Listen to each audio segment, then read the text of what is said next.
Chapter 12. A Journey Begins. If this was the afterlife, it was damned uncomfortable. For one thing, it was wet. He could feel water dripping on his face and body. For another, being dead hurt. Derek's ribs ached as if they'd been kicked repeatedly by an extraordinarily strong and stubborn mule. Most of his skin felt as if it had been scoured by a rough, rusty file, and what hadn't been scraped raw was parboiled. His head pounded with the great granddaddy of all headaches, and he was afraid to open his eyes or try to sit up. If this was eternity, it wasn't making a nice start. But he couldn't lie there forever. Besides, there was a certain curiosity. There was definitely light beyond his eyelids, and beyond the dripping of water he could hear a rushing, crackling noise, like cellophane had been crumpled. Derek opened his eyes, and groaning, closed them again. He was looking through a jagged hole in the ship's hull into a dull gray, rain-streaming sky. Through the curtain of rain he could see a muddy hillside, scored by some giant, maniac plough, and sown with bright pieces of metal. Despite the storm, there was a fire smoldering in the grass 100 meters away, where one of the ship's drive engines lay half buried. A thick, greasy plume of black smoke was smeared across the sky under the racing clouds. It didn't look good. Being alive was threatening to be more uncomfortable than being dead. "Mandelbrot?" Derek's voice was a hoarse croak. There was no answer. "Mandelbrot?" Still nothing. It looked as if he was going to have to get out by himself. He didn't like the idea, not one bit.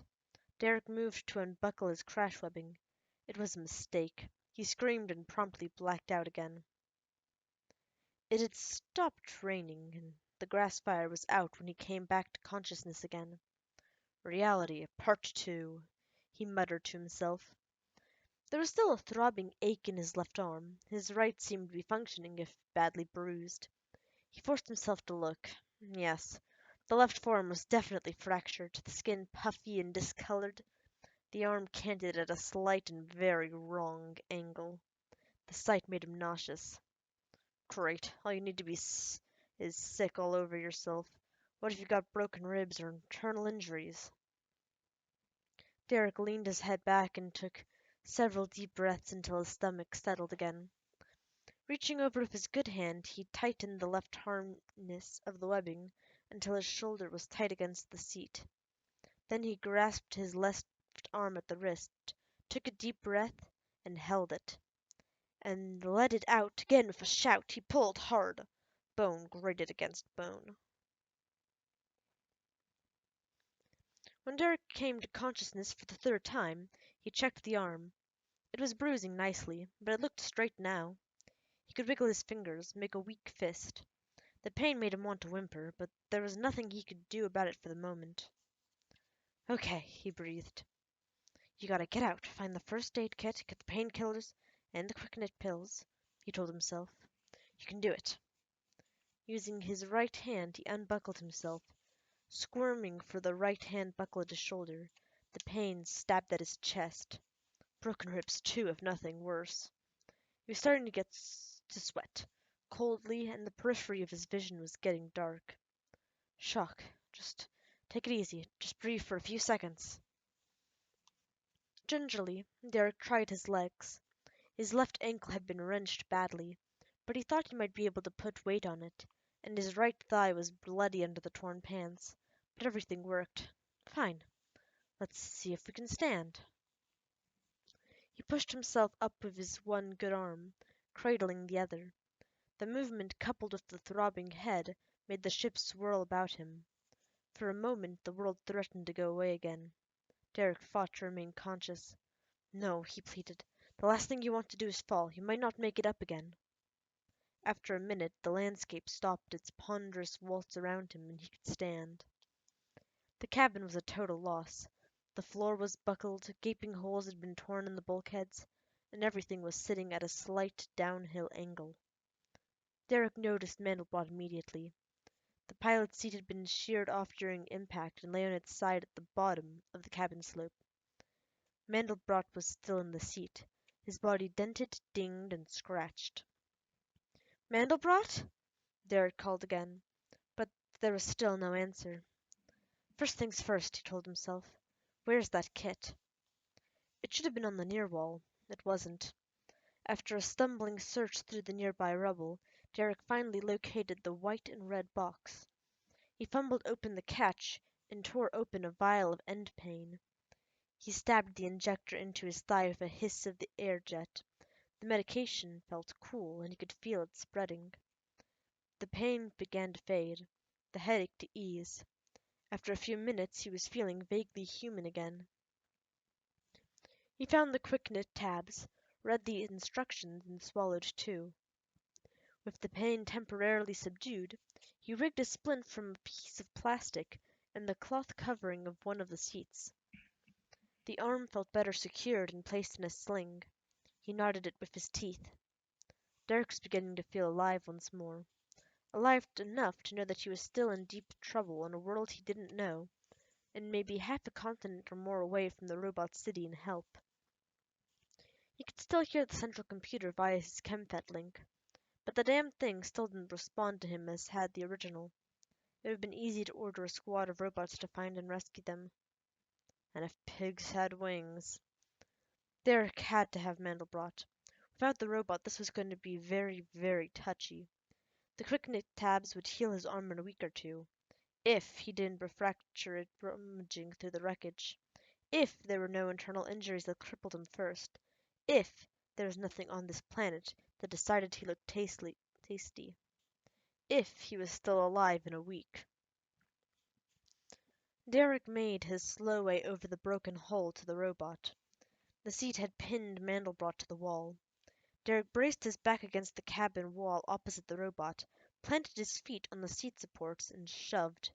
The seat groaned, moved, and dropped back again. Derek gritted his teeth, pushed once more. This time the seat tumbled over, Mandelbrot dangling loosely from the straps. Derek waited until his breath returned and then opened up the robot's chest cavity. There were too many things that couldn't have gone wrong with the robot that couldn't possibly be fixed here. Derek could imagine every last one of them in his mind. It didn't look as bad as it might have. The trunk line from the main power source had pulled loose, though backup power to the brain was still intact. Good. That meant there'd be no memory loss. There was some structural damage, though Mandelbrot's Avery-type arm looked perfectly fine.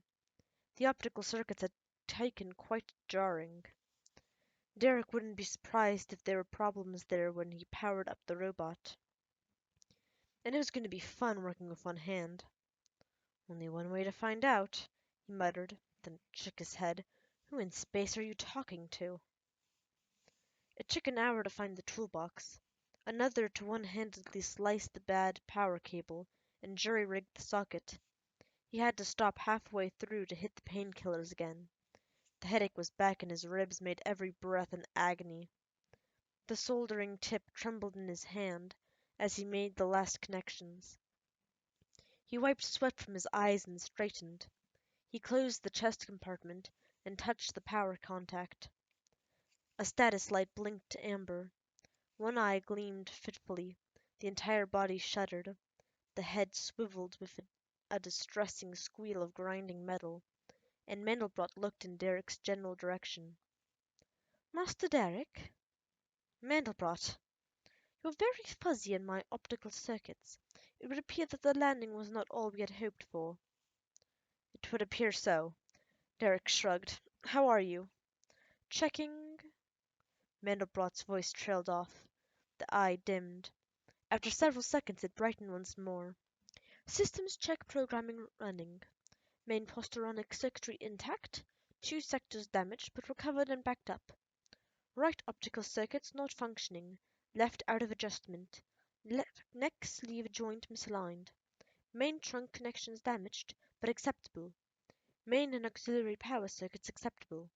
3 servo motors have cracked casings, and will be a problem if the lubricant seals are breached and leaking. Knee servo in left leg burned out and knee locked." The robot's fingers clenched and opened. Other minor damage. Would you prefer the full details? Save it for later. Then I must ask how you are, Master Derek. Mandelbrot rose to his feet, the left leg extended stiffly. I note that your arm is splintered and there's blood on your clothing. You grimace when you move, as if your chest hurts you. The arm's broken. It'll heal. I'm banged up but alive. I don't think it's anything serious. Considering the way we hit, we don't have anything to complain about. I was not complaining, Master Derek, simply trying to ascertain our status. Your health is of prime importance to me, as you know. The first law. Derek waved him silently. We've done all we can do about that. Now we have to get ourselves out of here. Gears whined dryly as Mandelbrot surveyed the wreckage. This was not a good landing, he said without inflection. Derek laughed out loud despite the pain.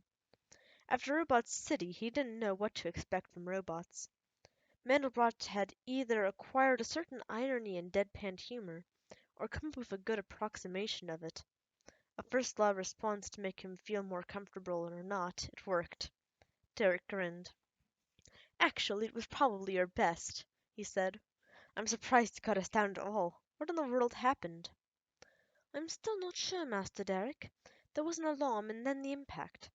After that, I was too concerned for the ship to pursue the matter. I can believe it, Derek smiled. Now let's see what we can salvage out of this mess. It was a long, slow, and painful process. Most of the emergency food stores had been smashed or lost. Mandelbrot dredged up an inflatable survival tent and heater, rope, and a battery-powered lamp. On the downside, the communications gear was hopelessly ruined, as Derek found after an hour of trying to fit together pieces with the few spare parts on board. The ship was a total loss. It would never see space again. The salvaging efforts made a pitifully small pile outside the hull. At Derek's insistence, Mandelbrot split the burden in half, a pack for each of them. You're hobbled too, Derek pointed out in the face of Mandelbrot's insistence that the robot carried everything. You'd be endangering me more by loading yourself up. I've got a bad arm. You've a bum leg and servo's threatening to go at any time. You're half blind. Consider this a direct order and pick up your half. Mandelbrot obeyed. Good, Derek said. Now, just where in the world are we going? The robot city was inland, Master Derek. I believe we are near the eastern coast. Since the sun is declining toward the hills, I would suggest that direction. Derek gazed at the slopes to the west, green with a thick cover of trees. There'd be game under there, and plants to eat if the rations gave out. He sighed. There was little choice. They wouldn't make it off this planet until they had help, and the only help was Robot City. If the central computer wouldn't respond to his ChemFet link, the robots would still give them any aid they requested, if only because the first law required it. We must look a sight, Derek thought as they walked away from the wreckage. A lame robot and a beat-up man. At least the planet looks safe.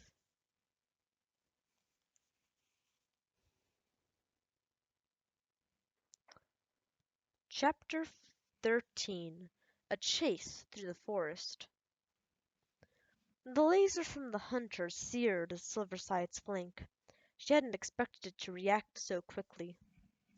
With robotic speed, she leapt to one side and behind the cover of a thick tree trunk. The bark smoldered where her side pressed against it, and Silverside modified her body to spread out, thin fan-like structures to radiate away the excess heat. A spot of red gleamed on the tree by her head, and Silverside ducked once more. Another hunter, and this one coming from a different direction. She could see two more of the deadly walking stones, hurrying along the walkways toward the edge of the city and the confrontation. Silverside howled and fled deeper into the woods. Along the ridge she saw the rest of the pack, following her orders, turn back and flee toward Packhome. Now it was up to her. She had to get rid of the walking stones. 10 minutes later she was certain she'd lost them. Silverside had a decided advantage over the walking stones in the forest. Her wolf shape was ideally suited for quick movement and lithe, accurate turns. Low to the ground, she could take advantage of brush and thickets for cover. Knowing the forests only a wolf creature could, she was at ease of finding the convoluted paths of the game animals. The walking stones seemed far less capable once they left the arrow-straight walkways and geometric patterns of their city. Silverside came to a halt in a glade, a kilometer and a half from the valley of the walking stones. She halted, listening, scenting and watching. Large moths flitted silently from tree to tree. A creature with huge suckers for feet hung upside down from a nearby branch. Large face spread silver lace patterns on the ground, through the branches. A branch crackled, a silver shape moved in the dark. Central, the creature is here. The voice came from inside her head. 10 degrees south, Unit 3. You should have a clear line of fire if you move forward. The darkness seemed to bother the walking stones as little as it did Silverside, and it seemed that she had underestimated them. They were persistent and excellent trackers, or they could not have followed her. They might be slower than moving in the trees, yes, but they seemed to be untiring. And they had found her again. Her logic circuits couldn't know disappointment or irritation or even fear, but the sight of the hunters through the trees made her pause, made her growl softly in beast talk. They were not kin. These walking stones lacked all etiquette. If they were human, she thought, it would be easy. I could challenge their leader, and whoever won would lead all. That is the best way. But the walking stones' leader was Central, which was only a voice in her head, and the walking stones attacked kin like the sharp fangs, from hiding and without a proper challenge. Like beasts, like animals. The hunters were speaking with one another now, short bursts of high-pitched sound. Silverside fingered the strands of semiconductors and colored wire around her neck. They were just made things. Tools. They were less than animals, for all their sophistication. Yes, the technology made Silverside ache no more, but they violated all her most primal urges. She wanted desperately to break these tools. A crisscrossing of sudden laser fire raked the underbrush. Silverside pushed to her feet with a howl and ran again. She felt the awful heat of their weapons strike her, and she could turn and twist it as she fled, so that none of the beams could touch her for more than a few seconds. Even so, she could sense internal damage. Automatic alarm circuits overloaded and caused emergency subroutines to be run, rerouting her nerve signals along undamaged paths to the brain. Again, her wolf shape aided her as it had before. She outdistanced the hunters quickly, but she could still hear them, and still smell the sharp tang of steel and lubricants. They would track her forever, she realized, and if they did that, they would find Packhome. You cannot allow that to happen. The first law was plain here. A new postronic pathway opened, glimmering. Another robot might have kept running until run out of power was caught. Another robot might have been trapped by inbuilt programming. The hunters were tracking a wolf, and though she had chosen that shape, it was not the only one she could be. Silverside's body began to alter. The great bulk of the wolf collapsed in on itself, the body becoming much smaller. The excess mass Silverside squeezed outward, thinning it until the alloy was as thin as she could make it. Great powerful wings overshadowed her now. The wings beat, cupping air. Silverside flew. She was a lousy bird. She was too massive, and there was nothing she could do to alter that. She didn't fly well, and she couldn't fly fast or high, but she flew. Her moon's shadow passed over the hunters moving through the woods below. The walking stones didn't even look up. A wolf that changed into a bird was not in their experience.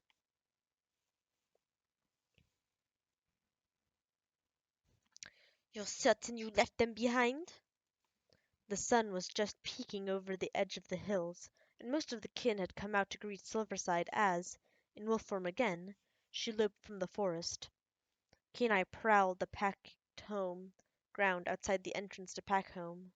She kept looking back into the fog drifting through the shafts of light under the trees. I am most certain, Silverside replied. One of the pups came up to her and playfully nipped her back leg. She gently nudged the pup aside, and it ran back to its mother, yelping. I was headed south from the Hill of Stars, not toward here at all. They will follow your tracks and scent.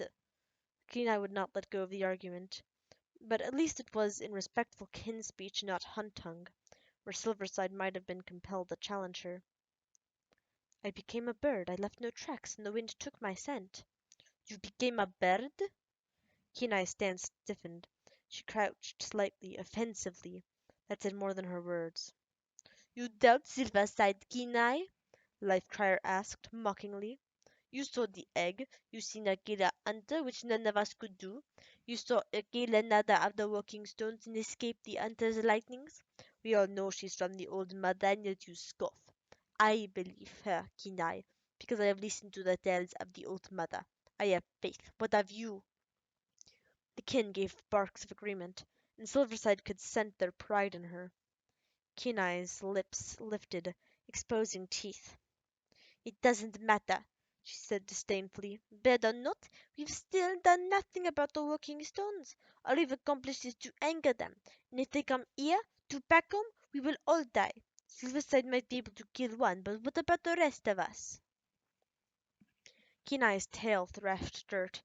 She fingered the necklace Silverside had given her. How many here I've seen the bodies of kin slain by the hunters, she continued. How many of you have pups who are thin because the meat is scarce? How many mothers have little milk to give the litters? We cannot stand against the walking stones, and that is true with or without Silverside, with or without the old mother. Then we can go elsewhere, Silverside suggested. Give the walking stones this place and find another. Where? We've already discussed that. The other packs already watch their borders, knowing the trouble we're having. No other pack will let us into their territory. Then you are telling me that we must stay here, Silverside said. There's something I need to know, Kenai, Live Crier, all the rest of you. I do not know this world as you do. The old mother left you the task of teaching me about the kin. Must we stay here? They nodded, howling softly. In that I am afraid I must agree with Kenai, Life Crier said. Our pack is already weak and small. In a fight with other packin, we would all die. That answer gave the logic circuits in Silverside's brain the information they needed. Electrical synapses closed. It was simple. The first law demanded that human life must be protected. Her postronic brain, like every robot's, logically resolved inevitable conflicts to protect the many over the few. If the kin stayed here, the conflict would be human against walking stone. If they moved, another uglier conflict must be confronted, and that would pit human against human. Silverside could not kill humans. That realization allowed her to make an unpleasant decision. Then we will stay here, she said, and my choice is made for me. What choice? Kenai demanded. The choice to fight the walking stones. We can't fight them. I know a way, Silverside said. I do not like it, but I know a way. Then speak, tell us, Kenai said, and the insolence was back in her voice, in her stance, in her smell. Silverside stared at Kenai, daring the former leader to challenge her again. Silverside let her body enlarge slightly, her already massive chest puffing out. Kenai growled and backed away. Kin will probably die my way, Silverside said, still looking at Kenai. But you tell me there is no other choice that is not worse. If you tell me wrong, you may well destroy the pack. If there is any other way for us to go elsewhere, tell me now. There is no way, Kenai said, snorting. She pawed at the ground with a clawed hand. There are other packs all around us, one-eyed, scarred paws. They already said they would kill any of our little kin who trespass. Ask Life Crier. He would tell you of the battle between packs. I didn't lie, and I am not afraid to fight. Kin die all the time. It is part of the hunt. It is part of defending territory. Then it is time to hunt walking stones, Silverside answered. It is time to challenge them. And thus ends this chapter. I already know one way they could get away without violating first law. Silverside could technically challenge the other packs and become their leader. But what do I know? I hope you've enjoyed and had a good day. And if you have snow, as I know quite a bit of the Midwest has gotten, then I hope you're enjoying the snow. Have a good day and bye!